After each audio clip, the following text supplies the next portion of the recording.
السلام عليكم ورحمة الله وبركاته. الحمد لله رب العالمين نحمده ونصلي ونسلم على رسوله الكريم أما بعد.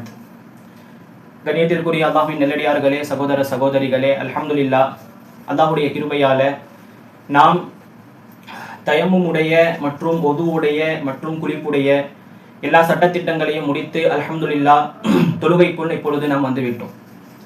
அன்பானவர்களே, கிதாபு ஸலாத் என்று சொல்லப்படக்கூடிய தொழுகை உடைய பாடம். இப்போ தொழுகை சம்பந்தமான என்ன விஷயங்கள், தொழுகை உடைய சட்டங்கள் என்ன, தொழுகை எத்தனை வகைகளாக பிரியும், தொழுகை உடைய நேரங்கள் எப்படி, எந்த நேரத்தில் தொழுவ வேண்டும், எந்த நேரத்தில் தொழுவக்கூடாது, தொழுகை உடைய ஃபர்தான விஷயங்கள், உள் ஃபர்துகள், வெளி ஃபர்துகள், இது போல விஷயங்களை இன்ஷா அல்லாஹ் கொஞ்சம் கொஞ்சமாக நாம் தெரிந்து கொள்ளலாம். கண்ணியமான அல்லாஹ்வின் நல்லடியார்களே, ஆரம்பமாக அல்லாஹ் ஜல்ல ஷானு வ தஆலா தொழுகையை பற்றி குர்ஆன்ல என்ன பேசுறான்? அல்லாஹ் தஆலா குர்ஆனிலே கூறுகின்றான், இன்னஸ் ஸலாத கானத் அலல் முஃமினீன கிதாபம் மௌகூதா. தொழுகை என்பது ஒவ்வொரு முஃமினான ஆண்கள் பெண்கள் அனைவர்கள் மீதும் அது கடமை, ஃபர்து என்பதாக அல்லாஹ் ஜல்ல ஷானு வ தஆலா சொல்லக்கூடிய வார்த்தை. ஹதீஸிலே ரசூல் ஸல்லல்லாஹு அலைஹி வஸல்லம் அவங்க என்ன சொல்றாங்க தெரியுமா? தொழுகையுடைய சிறப்பு. அன்பார்ந்தவர்களே, கொஞ்சம் யோசிச்சு பாருங்கள். சஹாபாக்கள் அமர்ந்திருக்க ஸல்லல்லாஹு அலைஹி வஸல்லம் கேட்கிறாங்க, தோழர்களே, ஒரு மனிதனுடைய வீட்டுக்கு அருகாமையில் ஒரு ஆறு ஓடிக்கொண்டிருக்கிறது. அந்த மனிதன் அந்த ஆற்றிலே ஒவ்வொரு நாளும் 5 தடவை குளிக்கிறார் என்றால் அவருடைய உடலில் அழுக்கு இருக்குமா? ரசூல் ஸல்லல்லாஹு அலைஹி வஸல்லம் சொல்றாங்க, கேட்ட பொழுது சஹாபாக்கள் சொல்றாங்க, யா ரசூல் அல்லாஹ், அது எப்படி சாத்தியமாகும்? 5 முறை குளிக்கிறார் என்று சொன்னால் அப்போ எப்படி அவருடைய உடலில் அழுக்கு இருக்கும்? அப்போ சொல்றாங்க ரசூல் ஸல்லல்லாஹு அலைஹி வஸல்லம், தோழர்களே, அதே போலத்தான் ஒரு மனிதன் ஒவ்வொரு நாளும் 5 வக்து தொழுகைகளை கடைபிடித்துக் கொண்டார் என்றால் அவருடைய உடலில், அவருடைய உள்ளத்தில் எப்படி பாவங்கள் நிறைந்திருக்கும்? எவ்வளவு பெரிய ஒரு விஷயம். அன்பார்ந்தவர்களே, தொழுகை என்பது அல்லாஹ் ஜல்ல ஷானுஹு வ தஆலா இஸ்லாத்துடைய 5 கடமைகளில் அல்லாஹு தஆலா இந்த தொழுகையையும் ஒரு கடமையாக அல்லாஹ் ஆக்கி வைத்துள்ளான். அல்லாஹ் நம் அனைவர்களையும் தொழுகையாளிகளாக ஆக்கி தந்தருள் புரிவானாக. அப்ப அன்பார்ந்தவர்களை பாருங்க, இப்போ தொழுகை என்பது முதல்ல 2 வகையாக பிரிக்கிறார்கள். முதல் விஷயம், முதல் வகை ருக்கு சுஜூத் இருக்கக்கூடிய தொழுகைகள் ஒண்ணு, ருக்கு சுஜூத் இல்லாத தொழுகைகள் ஒண்ணு. இதான் 2 வகை. இப்போ ருக்கு சஜ்தா இருக்கக்கூடிய தொழுகை எதுங்க? அது நாம சாதாரணமாக தொழக்கூடியது. ருக்கு சஜ்தா அல்லாத தொழுகை சலாத்துல் ஜனாசா மட்டும். இப்போ ஜனாசா தொழுகைக்கு என்ன இல்லை? இந்த ருக்கு சஜ்தா எதுவுமே இல்லை. அப்ப அன்பார்ந்தவர்களே, இந்த ருக்கு சஜ்தா இருக்கு பாத்தீங்களா, அந்த தொழுகைகள் 3 வகையாக பிரிக்கிறார்கள். இப்போ உதாரணமா ஃபர்ஸ்ட் வகை ஃபர்து. இப்போ ஃபர்துன்னு சொன்னா நம்ம அன்றாட தொழக்கூடிய இந்த 5 வக்துகள் ஃபர்தான தொழுகைகள். அடுத்து 2வது வகை என்ன? வாஜிபான தொழுகைகள். அது என்ன வாஜிபு?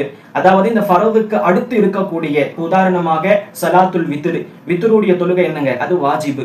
அதே மாதிரி ஸலாத்துல் ஈதைன், இப்போ பெருநாளுடைய 2 தொழுகைகளும் என்னங்க? அதுவும் வாஜிபான தொழுகை.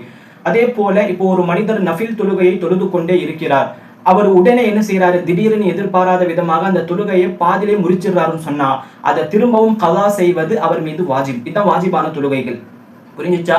அவர் தக்பீர் கட்டும் பொழுது நஃபிலா கட்டி இருக்கிறார், ஆனா இடையிலேயே அந்த தொழுகையை முறிச்சிட்டாருன்னு சொன்னா அவர் திரும்பவும் கலா செய்வது அந்த தொழுகை என்பது வாஜிபு. அப்போ இது வாஜிபான தொழுகைகள். அடுத்து 3வது வகை நஃபிலானது. அதாவது இந்த ஃபர்துக்கும் வாஜிபுக்கும் அடுத்து நம்ம தொழக்கூடிய தொழுகைகள் அது நஃபிலான தொழுகைகள். சரிங்களா? இப்போ இந்த தொழுகை 3 வகையாகவும் நாம பிரிச்சு பார்த்து விட்டோம். இப்போ கண்ணியமான அல்லாஹ்வின் நல்லடியார்களே, அடுத்து பாத்தீங்கன்னா ஷுரூத்து ஃபர்திய்யத்துல் ஸலாத்தி.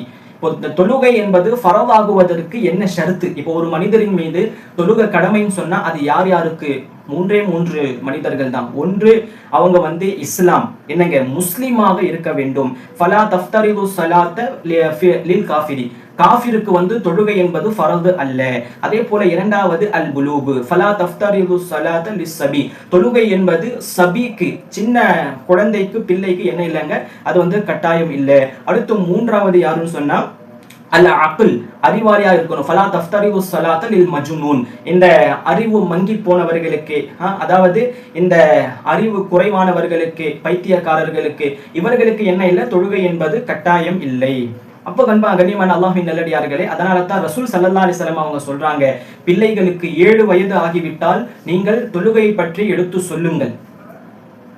அந்த 10 வயது ஆயிடுச்சுன்னு சொன்னா அப்பவும் தொழுவ போகலையா, அப்போ லேசாக காயங்கள் ஏற்படாத அளவுக்கு, இப்போ அடிக்கணும்னு சொன்னா அப்படியே நம்ம குச்சி எடுத்து அப்படி இப்படின்னு சொல்லி காயங்கள் வரும் அளவிற்கு நம்ம அடிக்கக்கூடாது. காயங்கள் ஏற்படாத அளவுக்கு நம்ம ஒரு மிரட்ட வேண்டும் என்ற ஒரு நோக்கத்தோடு, அவர்கள் பயந்து தொழுகைக்கு போக வேண்டும் என்ற ஒரு நியத்தோடு நாம என்ன செய்யணும், அவர்களை அடித்து நீங்கள் என்ன செய்யுங்கள், தொழுகையின் பக்கம் அனுப்புங்கள் என்பதாக ரசூல் ஸல்லல்லாஹு அலைஹி வஸல்லம் அவர்கள் சொல்லக்கூடிய செய்தி.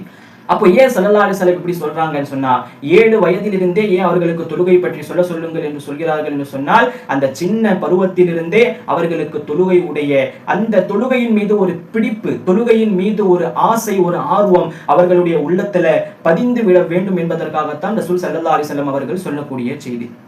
அப்போ கண்ணியமான அல்லாஹ்வின் நல்லடியார்களே, இன்றைக்கு நம்ம ஆரம்பமாக தொழுகை பற்றி நம்ம ஆரம்பிச்சிருக்கிறோம். இன்னைக்கு இது போதும். அதாவது தொழுகை என்பது எத்தனை வகையா நாம பிரிச்சோம், அதே போல தொழுகை என்பது யார் யாருக்கு கடமை என்பதாக நாம் பார்த்தோம். அல்லாஹும் ரசூலும் தொழுகையை பற்றி எந்த அளவுக்கு முக்கியத்துவமாக பேசுகிறார்கள் என்பதையும் அல்ஹம்துலில்லாஹ் நாம் பார்த்தோம். ஆக கண்ணியமான அல்லாஹ்வின் நல்லடியார்களே, தொழுகையுடைய சட்டங்கள் ரொம்ப முக்கியமானவை. நாமும் தெரிந்து கொண்டு மற்றவர்களுக்கும் இன்ஷா அல்லாஹ் அதை பரப்புங்கள். அல்லாஹ் ஜல்ல ஷானஹு வ தஆலா என்ன செய்வாங்க, ஒரே விஷயத்தில் அல்லாஹ் 2 மடங்காக அல்லாஹ் நமக்கு நன்மைகள் அல்லாஹ் அள்ளி கொடுத்து விடுவான். இன்ஷா அல்லாஹ் நாளைக்கு தொழுகையுடைய நேரங்கள், அவுகாத்துஸ் ஸலாத், தொழுகையுடைய நேரங்கள் எது, தொழுகையுடைய நேரங்கள் எப்படிப்பட்டது, அதே எந்த நிலையில் பட்டது என்பதாக சொல்லி இன்ஷா அல்லாஹ் அந்த தொழுகையுடைய நேரங்களை முதலாவதாக நாம் பார்க்கலாம். அல்லாஹ் ஜல்ல ஷானஹு வ தஆலா கேட்ட விஷயங்களை உள்வாங்கி அமல்படுத்தக்கூடிய, தொழுகையின் மீது நம் அனைவர்களுக்கும் ஒரு ஈர்ப்பு இருக்கக்கூடிய அடியார்களாக அல்லாஹ் நம் அனைவர்களையும் ஆக்குவானாக. ஆமீன்.